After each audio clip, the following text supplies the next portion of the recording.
Welcome back to LTR Movie Review, and I am Troy. And the particular movie I'm going to be reviewing and discussing is The Quiet Place 2. I had the opportunity to go see this movie yesterday. And once again, before I begin my experiences and what I thought of the movie and what I saw in the movie, there will be spoilers in the movie. So if you don't want to be spoiled by anything that you're going to hear here, you might not want to watch the video. So moving along, this is a movie that I've been waiting to see for over a year now. Of course, we've been dealing with the situation in the entire world, and a lot of movies have been pushed back and delayed. And of course, this was one of them. The initial Quiet Place, it was a movie that I think kind of went under the radar for a while, and until enough people saw it and started to talk about it, I think that's when a lot of people gained interest in this type of movie. And the first movie was just marvelous.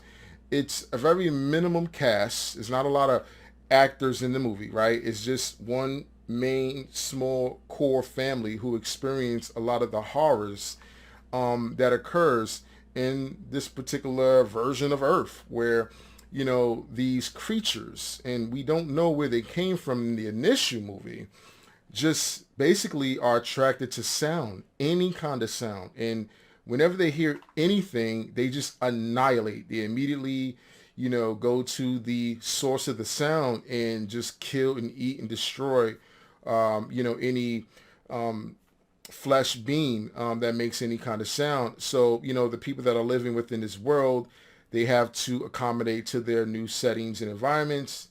And it's pretty much the same in Quiet Place 2. Now, Quiet Place 2 directly takes off from where Quiet Place 1 left off at. But it does something that I'm glad that it did. It decided to show us, the consumers, the moviegoers, where these aliens or where these creatures that is causing so much havoc in the world came from. And as the movie began, right, it starts off as you see the father and his family who's initially in the movie. And of course, if you saw The Quiet Place 1, the father dies at the end of the movie trying to protect his son and his daughter from getting killed by one of these creatures. And they're in their town, and they're at a baseball game, and they notice that there's like some comets in the sky in the far distance. And then they notice that the comets that are in the far distance are not too in the far distance. They're actually going to be landing within close proximity of that particular town. So everyone starts freaking out, scrambling around, trying to get home, and there's pretty much chaos. And almost immediately, they introduce these creatures onto the screen, and immediately you see them just running around attacking people. And there's one cool scene where the father and his daughter, they're huddled inside of a bar or a pub with a bunch of other humans, right, who are trying to escape these beings. And they don't quite know, as far as the other people that are in that pub, that these creatures are attracted to noise and any sound. But the father knows. And in that particular scene, there's a man and a woman who are huddled under a table, and the woman is on the phone with her mom or a relative, and and then the cameraman panders from that woman to then the store clerk, who initially you get introduced to in the beginning of the movie. He's praying underneath the table, but he's not praying internally in his mind. He's praying out loud, where you can actually hear him audibly praying. So then the father goes over and cover his mouth. But then after he does that, the creatures are like lurking outside of this pub, so they can see the silhouette of the actual creature right outside of the window of the actual pub. And then what happens? That woman that was on the phone with her relative, the phone rings, and then all hell breaks loose. The creature comes in there and starts to annihilate everyone. So, I mean, look, we really got a chance to see the creatures up close and personal. We got to see how they actually came about to be. Also, you actually get to see the growth and the maturity of the two surviving children from the first movie. They are no longer just They're no longer kids anymore. Well, they're still relatively young teenager, adolescent kids, but they've more matured now. That young boy who was always looking up to his big sister and scared and, just concerned. Now he's, growing into his own manhood now. And the sister is actually embracing who her father was.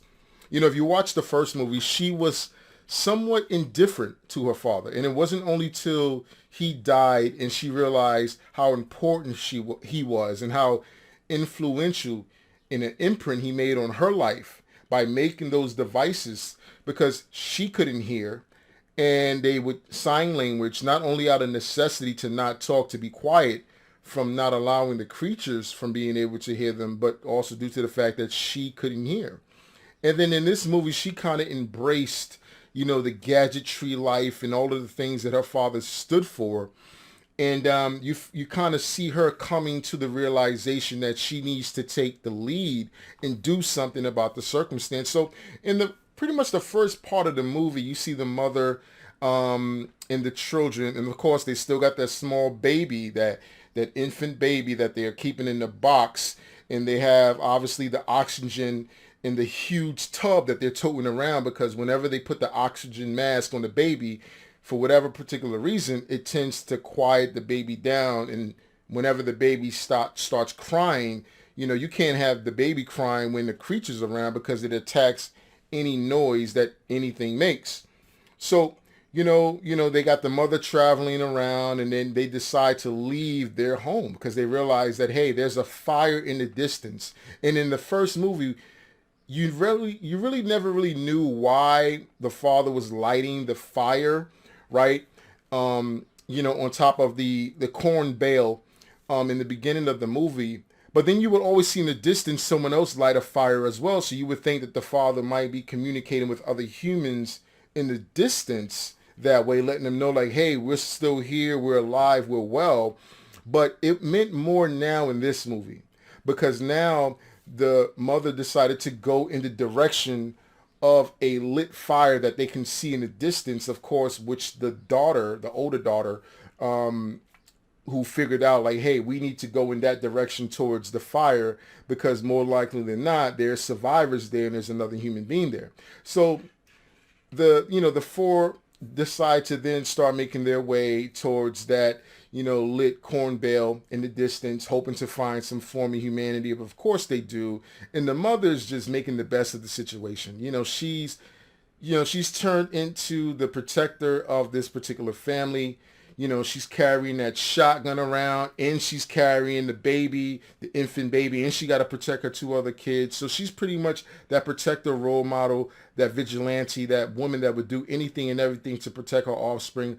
And in this particular setting, you can understand, especially the way part one ended with her finally killing one of these creatures.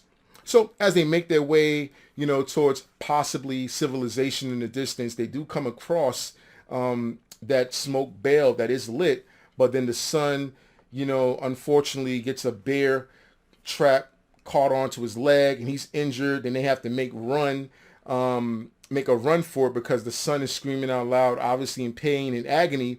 But the daughter remembers that, hey, the only kind of ability we have to defeat these things, or at least to ward off these things, is to use that device that their dad made. But now not only are they using it locally, she decided to use it portably by actually connecting that device, that hearing device, to an actual portable radio. So one time the creature got close enough to where I thought they were dead. She connected that thing to the portable radio and pointed it in the direction of the creature, and the creature head started to explode or started to open up, and then the mother just executed the creature and went on. But what's interesting is that when they arrived at their location, they then found a longtime friend of the family, and he decided to take them in and to help them out. But he was really apprehensive of bringing them in, due to the fact that he lost his family and his wife and his son as well. So he was kind of bit off-taken by the fact that they came there. You know what I mean? Because he initially really didn't want to deal with anyone.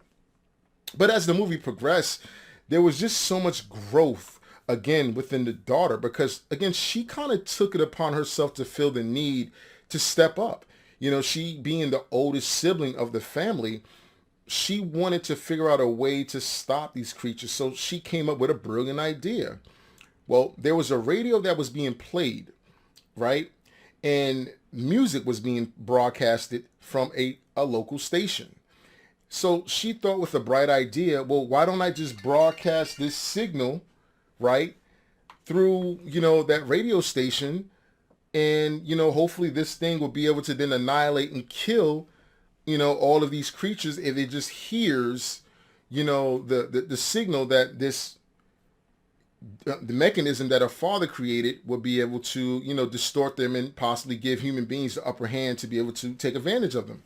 So she decides to, go out and make her way towards the radio station, which is on an island, right? And the mother asked, the friend that took them in, hey, can you go after my daughter? Because, she don't want nothing to happen to her daughter. And so he does. So then that becomes a journey for the daughter and the friend, and they're making their way, across town. And I didn't know that this movie took place. A lot of it took place in like upstate New York, and then they even got to Jersey.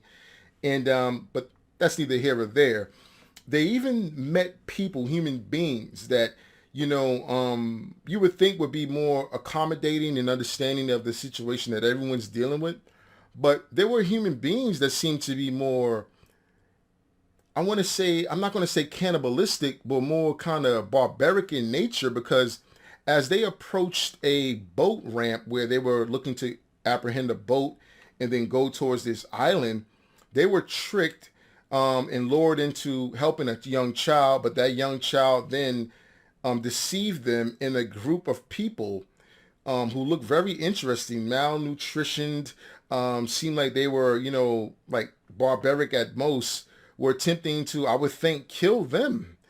And they were very witty, and they were able to escape that and make it to the island. But what was the most interesting part to me was once they made it to the island, they realized that there were people on the island. But they weren't people that were just surviving. These people were having cookouts, having barbecues. These people had homes. These people were kind of safe in a safe haven location.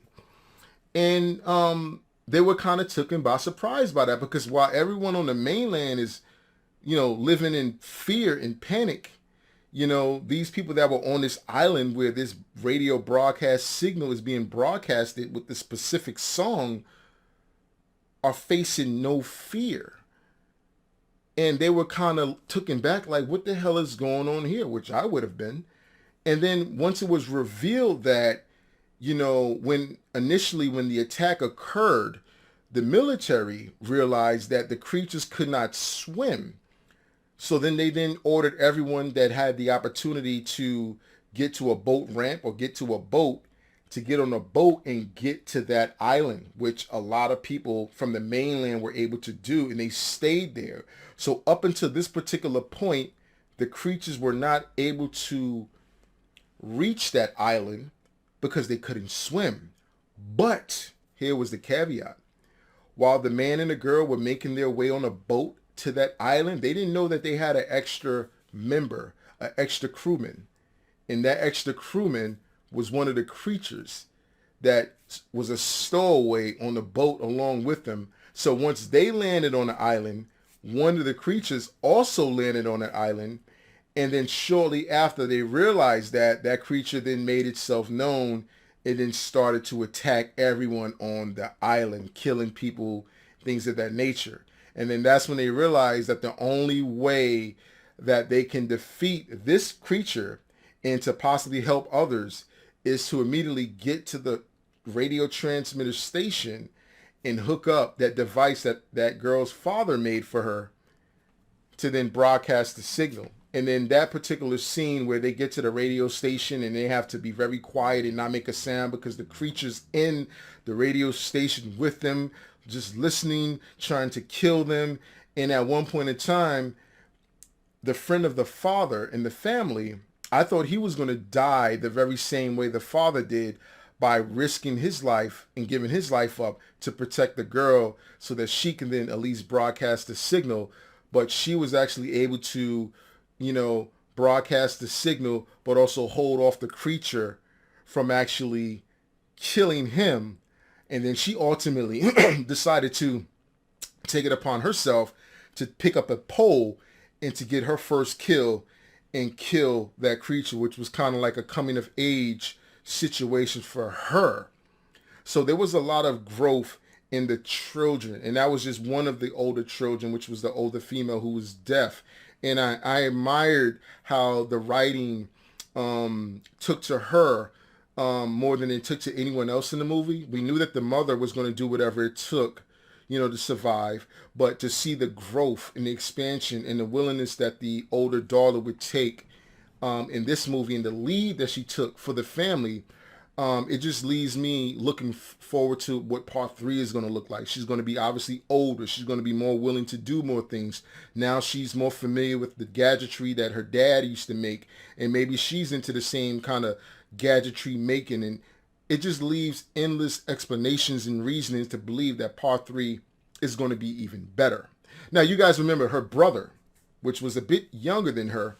He had a coming of age situation as well. So while the mother was there with the infant and the brother who was still, handicapped from, being caught in that bear trap, she knew, the mother, that she needed more medical supplies for her son because the wound is going to take, more than likely than not, stitches, is probably going to need to be cleaned out with some kind of antibiotic. So the mother knew that she needed to go back to the hardware store where initially in the first movie where they got medication from, and also the same bridge she had to cross to get to that hardware store is the same bridge where her young toddler son died. Remember in the first movie where he was playing with that spaceship and he accidentally turned it on, even though the father removed batteries from the spaceship. The sister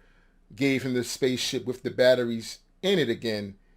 And she had to go back to one of those moments where she thought about her younger son. She also took off the ring that she wore, which is her marriage ring, and left it right at that particular, plateau and cross where they did like a monument for the deaths, just for remembrance of the young boy and the father, and she left the ring there. So the mother's out now trying to find medication for her son, but the son, for whatever reason, he just didn't want to listen. He wants to see what's going on, so he leaves the safe haven where the mother left him at and goes up and wants to scope out the area. And in the process of him doing that, he stumbles and makes a loud noise. So now the creature hears him. So now it's coming to get him and hunting him. So he finds himself trying to scramble back down to the safe location to where he thought was safe for him and the young infant child, which he was babysitting at the time. But now the creature knows where they're at, and the creature now is trying to get to them.